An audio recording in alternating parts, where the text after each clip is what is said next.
Vous savez ce moment où vous recevez votre fiche de paie et vous vous dites « pas mal, j'ai eu une petite augmentation cette année ». Et puis, 2 semaines plus tard, vous recevez un courrier de votre propriétaire qui annonce une hausse de loyer. Et d'un coup, cette augmentation de salaire, elle vient de partir en fumée. Si vous vous reconnaissez dans cette situation, vous n'êtes absolument pas seul. En France, entre 2015 et fin 2027, les loyers ont augmenté en moyenne de 28%. Tandis que les salaires n'ont progressé que de 18% sur la même période.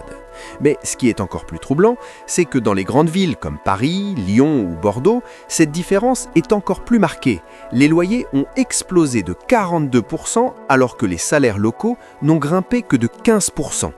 La grande vague d'inflation de 2021-2023 est passée, les prix ont un peu ralenti leur course, mais les dégâts sont permanents. Les loyers sont restés à ces niveaux historiquement élevés. Concrètement, ça veut dire quoi? Imaginez Sophie, 28 ans, qui travaille dans la communication à Lyon. En 2018, elle gagnait 1 800 € net par mois et payait 650 € pour un 2 pièces correct dans le 7e arrondissement. Son loyer représentait 36% de son salaire. C'était tendu, mais gérable. Aujourd'hui, début 2026, Sophie gagne 2 150 € net grâce à quelques promotions et changements d'entreprise. Pas mal, non? Sauf que le même appartement, exactement le même, se loue maintenant 980 € par mois. Son loyer représente désormais 46% de son salaire. Elle gagne plus d'argent qu'avant, mais elle est financièrement plus coincée. À Paris, c'est encore pire. Un studio de 20 mètres carrés dans le 11e qui coûtait 780 € en 2018 dépasse facilement les 1 100 € aujourd'hui. À Bordeaux, un T2 dans le centre, qui valait 700 €, tourne maintenant autour de 950 €. Comment est-ce possible? L'explication que vous entendez partout, c'est l'offre et la demande. Il n'y a pas assez de logements, trop de gens veulent vivre en ville, donc les prix montent. C'est vrai, mais c'est loin d'être toute l'histoire. Ce qu'on ne vous dit pas, c'est qu'il y a un mécanisme psychologique et économique beaucoup plus pervers à l'œuvre, et une fois que vous le comprenez, vous voyez le marché immobilier français d'un œil complètement différent. Parlons d'abord de ce qu'on appelle en économie comportementale l'ancrage. Votre cerveau a besoin de points de référence pour évaluer si quelque chose est cher ou pas. Et devinez quel est le point de référence numéro 1 pour les loyers dans toute la France? Paris. Oui, même si vous vivez à Toulouse, à Nantes ou à Strasbourg, les prix parisiens ancrent inconsciemment votre perception de ce qui est normal comme loyer. Quand vous voyez qu'un 25 mètres carrés à Paris coûte 1 300 € par mois, soudainement, payer 800 € pour 40 mètres carrés à Rennes vous semble presque être une bonne affaire. Mais attendez une seconde, est-ce que 800 € pour 40 mètres carrés est vraiment raisonnable quand on sait que le salaire médian à Rennes tourne autour de 2 050 € net par mois? Ça fait 39% du salaire, juste pour le logement. Les économistes considèrent qu'au-delà de 33% de vos revenus consacrés au logement, vous êtes en situation de stress financier. Mais voici le truc fascinant, les propriétaires et les agences immobilières connaissent très bien ce phénomène d'ancrage et ils l'utilisent. Quand vous visitez un appartement à 900 € qui est clairement surévalué et qu'ensuite on vous montre un autre à 820 € qui est juste un peu moins pourri, votre cerveau se dit « Oh, c'est 80 € de moins, c'est une meilleure affaire ». Mais les deux sont trop chers. C'est ce qu'on appelle l'effet de contraste. On ne juge pas le prix en valeur absolue, mais toujours par rapport à autre chose. Maintenant, creusons plus profond. Pourquoi est-ce que vos augmentations de salaire ne suivent jamais l'inflation des loyers? Il y a une asymétrie fondamentale dans la manière dont ces deux choses évoluent. Votre salaire, il est négocié individuellement, généralement une fois par an, et il est basé sur votre performance, votre ancienneté, la santé de votre entreprise. En moyenne en France, les augmentations annuelles tournent autour de 2 à 2,5% dans le meilleur des cas. Et encore, ça, c'est quand vous ne changez pas d'emploi. Si vous restez au même poste, vous avez de la chance si vous obtenez 1,5%. Mais votre loyer, lui, il est lié à l'indice de référence des loyers, l'IRL, qui est calculé sur la base de l'inflation générale.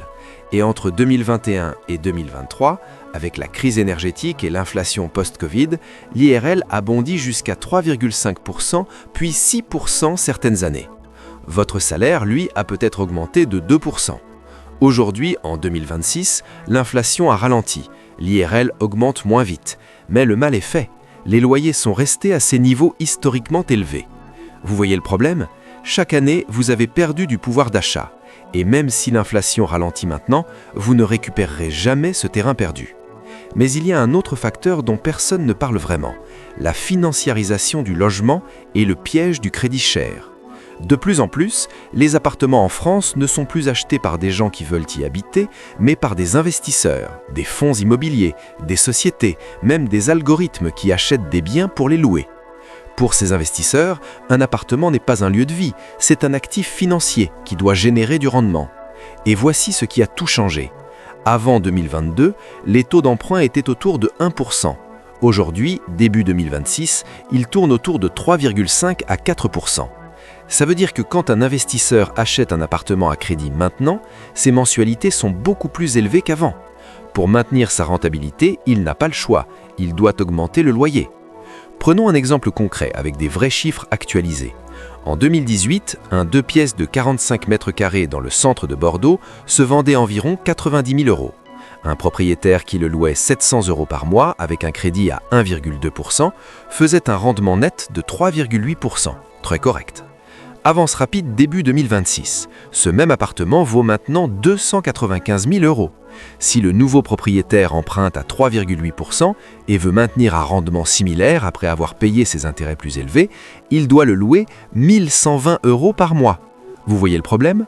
Le loyer a augmenté de 60% en 8 ans, pas parce que l'appartement a changé, mais parce que le prix d'achat a flambé et que l'argent coûte plus cher. À Marseille, même logique. Un T3 dans le Vieux-Port passait de 850 € à 1 280 €. À Lille, de 620 € à 920 € pour un 2 pièces proche du centre. Maintenant, vous vous dites peut-être « Ok, c'est déprimant, mais qu'est-ce que je peux faire ? Je ne peux quand même pas arrêter de payer un loyer. » Vous avez raison, mais il y a des stratégies concrètes que la plupart des gens n'utilisent pas. Première chose, comprenez votre pouvoir de négociation réel. La plupart des locataires pensent qu'ils n'ont aucun levier, mais c'est faux. Si vous êtes un bon locataire, vous payez à l'heure, vous ne faites pas de vagues, vous avez de la valeur pour votre propriétaire. Trouver un nouveau locataire, ça coûte cher. Agence, vide locatif, risque de tomber sur quelqu'un qui ne paye pas. Une étude récente montre que le coût moyen pour un propriétaire de changer de locataire est d'environ 3 200 € quand on compte tout. Donc, si votre propriétaire veut augmenter votre loyer de 60 € par mois, soit 720 € par an, rappelez-lui poliment que vous êtes un locataire fiable et proposez une augmentation plus modeste, disons 25 ou 35 €. Dans beaucoup de cas, il l'acceptera parce que mathématiquement, c'est plus intéressant pour lui que de risquer un changement de locataire. Deuxième stratégie, le concept du coût d'opportunité géographique. Voici ce que la plupart des gens ne calculent jamais. Combien leur coûte réellement de vivre dans une ville chère versus une ville moyenne ? Prenons Sophie de tout à l'heure, qui paie 980 € à Lyon. Imaginons qu'elle trouve exactement le même job, avec le même salaire, mais à Clermont-Ferrand, à 1 heure de train. Un 2 pièces équivalent là-bas, 600 € par mois. Ça fait une différence de 380 € par mois, soit 4 560 € par an net d'impôts. Sur 8 ans, avec un placement simple dans un ETF Monde à 5% par an, ça représente plus de 46 000 €. C'est un apport solide pour acheter son propre bien ou c'est un coussin de sécurité financière si vous ne voulez pas devenir propriétaire. Parce que, soyons clairs, tout le monde n'a pas envie d'acheter. Certains préfèrent la flexibilité, ne veulent pas s'endetter sur 25 ans ou investissent leur argent autrement, dans des fonds, en bourse, dans leur propre entreprise. C'est parfaitement légitime. Mais dans ce cas, il faut absolument que votre ratio loyer-salaire soit bas, sinon vous n'aurez jamais l'argent à investir ailleurs. Mais je ne veux pas vivre à Clermont-Ferrand. Ok, je comprends. Mais avez-vous vraiment fait le calcul de ce que vous payez pour vivre à Lyon ? 4 560 € par an, est-ce que ça vaut le style de vie lyonnais pour vous ? Pour certains, oui, absolument. Pour d'autres, quand ils font vraiment les maths, ils réalisent que non. Ce n'est pas un jugement, c'est juste une question que personne ne se pose jamais de manière chiffrée. Troisième point crucial, la trappe du loyer. Voici un phénomène que les économistes connaissent bien, mais dont on parle rarement. Quand vous dépensez plus de 40% de vos revenus en loyer, vous entrez dans ce qu'on appelle une trappe financière. Vous n'avez plus assez d'argent pour épargner, donc vous ne pouvez ni acheter ni investir ailleurs. Donc vous restez coincé. Les chiffres sont brutaux. En France, un locataire qui paie plus de 40% de ses revenus en loyer épargne en moyenne seulement 2,5% de ses revenus nets contre 13% pour quelqu'un qui paie moins de 30%. Sur une carrière de 30 ans, cette différence représente littéralement des centaines de milliers d'euros de patrimoine en moins. Alors, comment sortir de cette trappe ? La solution la plus efficace, même si elle est difficile à entendre, c'est ce qu'on appelle le sacrifice géographique temporaire. Ça veut dire quoi concrètement ? Pendant 2 ou 3 ans, vous acceptez de vivre dans un logement moins bien situé, plus petit, ou dans une ville moins attractive, mais où votre ratio loyer-salaire descend à 25% ou moins. Pendant cette période, vous mettez absolument tout l'argent économisé de côté. Objectif, accumuler 25 000 à 35 000 euros. Avec ça, 2 options s'ouvrent. Soit vous avez un apport pour commencer à envisager un achat, même si c'est dur avec les taux actuels autour de 4%, au moins vous avez les munitions. Soit vous investissez cet argent dans des ETF, des fonds diversifiés, et vous continuez à louer, mais avec un patrimoine qui grandit ailleurs. C'est dur, c'est pas glamour, mais mathématiquement, c'est la stratégie qui fonctionne. Regardons maintenant un aspect que presque personne n'anticipe, l'impact à long terme sur votre retraite. Si vous passez toute votre vie à louer, vous devez comprendre que vous devrez continuer à payer un loyer une fois retraité. Et devinez quoi ? Votre pension de retraite sera environ 50 à 55% de votre dernier salaire. Donc si vous gagnez 2 500 euros aujourd'hui et que vous payez 950 euros de loyer, soit 38% de vos revenus, avec une pension de 1 350 euros, ce même loyer représentera 70% de vos revenus. C'est mathématiquement insoutenable. La plupart des retraités qui s'en sortent en France sans être propriétaires dépendent soit des allocations logement, soit de l'aide de leur famille. Ce n'est pas un jugement moral, c'est juste la réalité des chiffres. Maintenant, parlons d'une chose que beaucoup de jeunes locataires ne réalisent pas. Les propriétaires aussi sont coincés dans ce système. Oui, vraiment. Beaucoup de petits propriétaires, ceux qui louent 1 ou 2 appartements, ne font pas des fortunes. Avec les taux d'emprunt actuels à presque 4%, après avoir payé la taxe foncière, les charges de copropriété, l'entretien, les périodes de vacances locatives et surtout les intérêts d'emprunt élevés, le rendement net réel tourne souvent autour de 1,5 à 2,5% par an seulement. C'est moins qu'un simple fonds euro sans risque. Ce que je veux dire, c'est que la vraie guerre, ce n'est pas locataire contre propriétaire, c'est tout le monde contre un système immobilier qui est devenu complètement déconnecté des réalités économiques. Quand un couple qui gagne 4 200 euros à 2 ne peut pas se loger décemment à moins de 30 km du centre de la ville où il travaille, ce n'est pas un problème individuel, c'est un problème systémique. Certaines villes testent des encadrements de loyers. L'État a lancé quelques programmes d'aide à l'accession. Mais soyons honnêtes, ces mesures touchent une minorité de gens et ne changent pas fondamentalement la donne. Alors, que se passe-t-il si rien ne change ? Les projections sont assez sombres.